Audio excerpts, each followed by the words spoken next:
मुझे बहुत डर लग रहा है। अगर इस सूटकेस के बारे में उस अमीर लड़की को पता चल गया तो वो हमें जिंदा नहीं छोड़ेगी। डर मत काजल, हमने कुछ गलत नहीं किया है।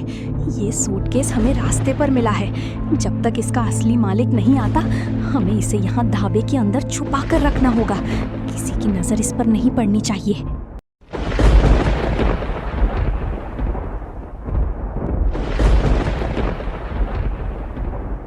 एक सुनसान और खौफनाक हाईवे पर बना दो बहनों का ढाबा, जहां आने वाले ग्राहक सिर्फ भूख मिटाने नहीं आते, बल्कि इस ढाबे के पीछे छुपा है एक ऐसा खौफनाक राज जिसे जानकर आपके होश उड़ जाएंगे।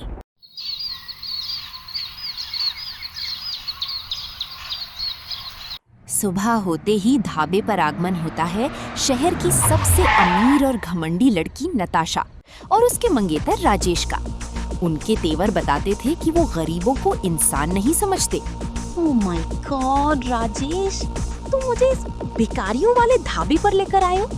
देखो कितनी मिट्टी है यहाँ। मेरा इतना महंगा पर्स खराब हो जाएगा। अरे नताशा बेबी, गुस्सा मत हो। इस हाईवे पर इसके अलावा कोई ढाबा नहीं है। थोड़ा एडजस्टमेंट कर लो, फिर शहर जाकर अच्छे होटल में रुकेंगे। ओए, कोई है या सब मर गए? जल्दी आओ। जी साहब, आइए बैठिए। क्या सेवा करूं आपकी? चल हट बूढ़े, अपने मालिक को भेज। तेरे गंदे हाथों से खाना नहीं खाएंगे हम। यहाँ का पानी भी पीने लायक नहीं है। ग्लास तो देखो राजेश, कैसे गंदे स्टील के ग्लास में पानी दे रही है। मुझे मिनरल वाटर चाहिए, वो भी कांच के गिलास में।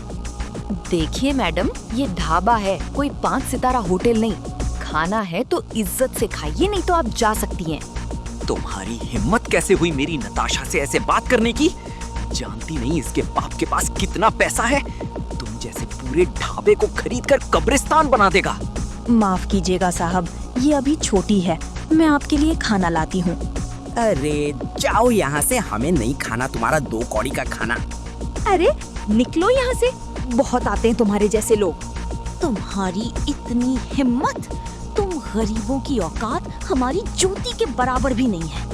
आज तो मैं तुम्हारा ये ढाबा बंद करवा कर ही रहूंगी। ड्रामा अब और दिलचस्प होने वाला था, क्योंकि वहाँ एंट्री होती है ढाबे के लालची मालिक सुरेश की, जो पहले से ही इन बहनों से ढाबा छीनकर एक बड़े बिल्डर को बेचना चाहता था। हो नताशा जी, राजेश बाबू, आप दोनों यहाँ, और ये गरीब लड़कियां आप पर चिल्ला रही हैं। रिया, काजल, तुम्हारी ये मजाल। सुरेश जी, देखिए ना इन गरीब लड़कियों को। हमने यहाँ खाना मांगा तो इन्होंने हमसे बदतमीजी की।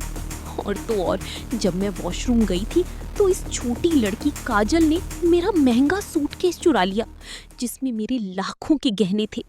मुझसे झूठ बोला कि उन्हें रास्ते में मिला। क्या इन्होंने चोरी की है? रिया, कहाँ है सूटकेस?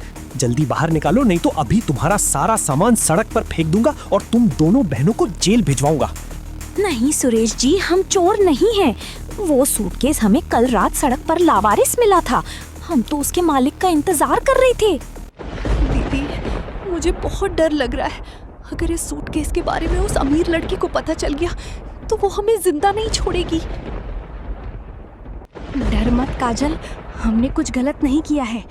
ये सूटकेस हमें रास्ते पर मिला है। जब तक इसका असली मालिक नहीं आता, हमें इसे यहाँ ढाबे के अंदर छुपा कर रखना होगा। किसी की नजर इस पर नहीं पड़नी चाहिए। मुझसे चालाकी? मैं अभी देखता हूँ। ये रहा, अब तुम दोनों का खेल खत्म। सुरेश जी रुकिए, उस सूटकेस को हाथ भी मत लगाना, क्योंकि वो सूटकेस ना तो इन बहनों का है और ना ही इस घमंडी नताशा का। अबे तू कौन है बीच में बोलने वाला? चल निकल यहाँ से। मैं हूँ विक्रम, शहर का सबसे बड़ा फैशन डिजाइनर, और इस सूटकेस में कोई गहने या पैसे नहीं है, बल्कि इसमें मेरी आने वाली महंगी फैशन डील के टॉप सीक्रेट कपड़े और डिजाइन्स हैं। विक्रम, तुम यहाँ? हाँ नताशा, तुमने सोचा था कि तुम मेरे ऑफिस से ये डिजाइन्स चुराकर अपने नाम से बेच दोगी, पर कल रात जब तुम गाड़ी से भाग रही थी तो ये सूटकेस तुम्हारी गाड़ी से गिर गया था। और तुमने सोचा कि तुम यहाँ ढाबे पर आकर इन गरीब बहनों पर चोरी का इल्जाम लगा दोगी ताकि तुम साफ बच जाओ।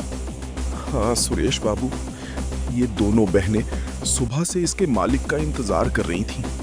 इन्होंने सूटकेस को हाथ तक नहीं लगाया। गरीब जरूर हैं हम, पर चोर नहीं। पासा पूरी तरह पलट चुका था। जो नताशा और राजेश खुद को अमीर समझकर बहनों को फंसा रहे थे, वो खुद चोरी के मामले में रंगे हाथों पकड़े गए थे।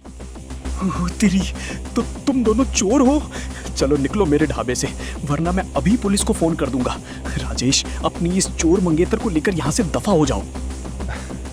रिया, काजल, अगर आज तुम दोनों ये डिजाइन्स मुझे वापस नहीं करती तो मैं बर्बाद हो जाता। तुम्हारी ईमानदारी के लिए ये छोटा सा इनाम, और आज से तुम्हारे इस ढाबे का सारा खाना शहर में मेरी कंपनी स्पॉन्सर करेगी। शुक्रिया साहब, आपने हमारी इज्जत बचा ली। क्यों रामू काका, देखा ना, अमीर कपड़े पहनने से कोई बड़ा नहीं होता। इंसान की सोच अमीर होनी चाहिए। तो दोस्तों, इस कहानी से हमें ये सीख मिलती है कि गरीबी इंसान के हालात में होती है।